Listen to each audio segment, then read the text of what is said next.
I'm Aydian Dowling. This is Bear, brought to you by Giddy. Aydian, it is so exciting to have you here today. I know that for you, health and fitness plays such a big role in who you are as a person, as a partner, as a parent. But I want to hear a little bit more like what it means to you, the importance of it for you. Yeah, thanks so much for having me. Of I'm so course. excited. This is going to be great. Being a transgender man, my body the body I was born in didn't match who I was. And so I found the fitness aspect a really good way for me to start to be able to see who I was internally, start to show itself on the outside. Speaking of being cover ready, we have to talk about that you were the first trans man to be on the cover of Men's Health. What did that mean to you? What was that experience like? What was the sort of feedback that you got from that? Overall, it was a really amazing opportunity, and I felt immense pressure, but also like I knew that even whether I got the cover or whether I got in that magazine, like the whole point of me joining into this competition was to prove that like trans men are men and that we need to be able to see ourselves in men's magazines because we are also men. And now there's been tons of articles on trans men, on gay men, on just like different types of men. And that was the whole point. I want to know what it's been like for you on this journey, because you are married, you have a very adorable child. You live in a very fantastic city, but you know, you're talking about like your younger self and your sort of journey. Like what has that journey looked like for you to get to where you are now? It has looked messy. That's what I would say. Very messy. I got into the scene of like social media before it was social media, right? So I started documenting my transition on YouTube. Like I literally just was like a kid on Long Island who was this like super self-identified butch lesbian, but then realized that it was nothing about my sexuality and everything to do with my gender. And I was just lonely. I was just like crying in my room alone. So I was just like, oh, I'm just going to make videos and put them up. Maybe someone will be my friend, you know? Like that's literally was the whole point. But we also often hear the sort of access to gender affirming care and the hardships of facing that. Was that anything you had to deal with?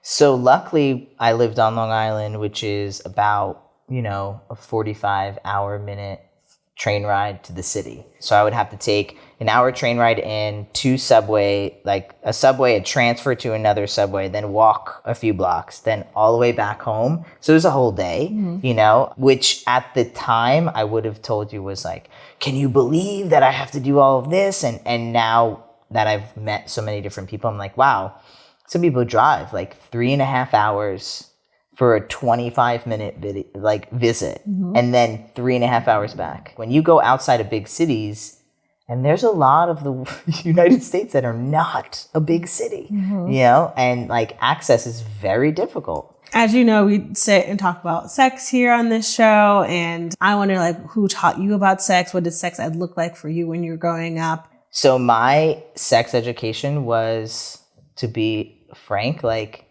the L word. Like that's like the first time I saw two girls having sex on TV. No one taught me about sex, especially, let alone like heterosexual sex, let alone like lesbian sex. And then as a trans man, sex is different there too. So no one, like, you just kind of wing it.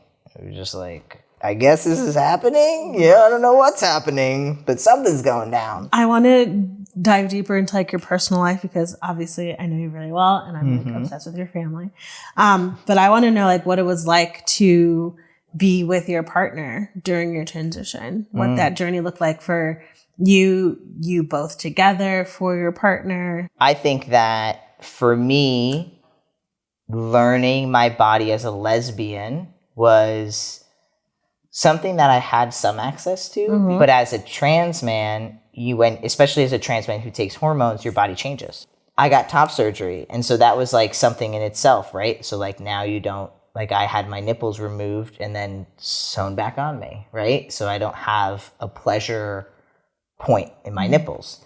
And that was a pleasure point for me, right? And so there's so many things that happen in the dynamic of when your body changes, of how to recraft pleasure in your body.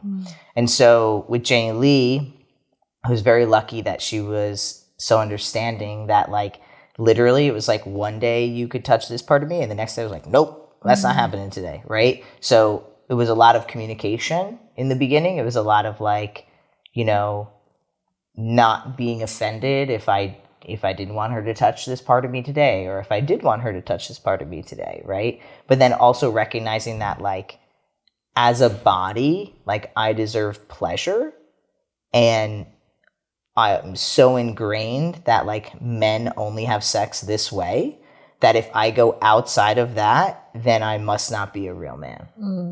And so that's been my journey sexually since I started hormones, which is, like, how do I make sure that how do I allow myself to relax into my sexuality and my sexual acts so that I can have a good time and not always have this, like, record in my mind of, like, that's not what a real man does. You know what I mean? And just, like, listen to my body.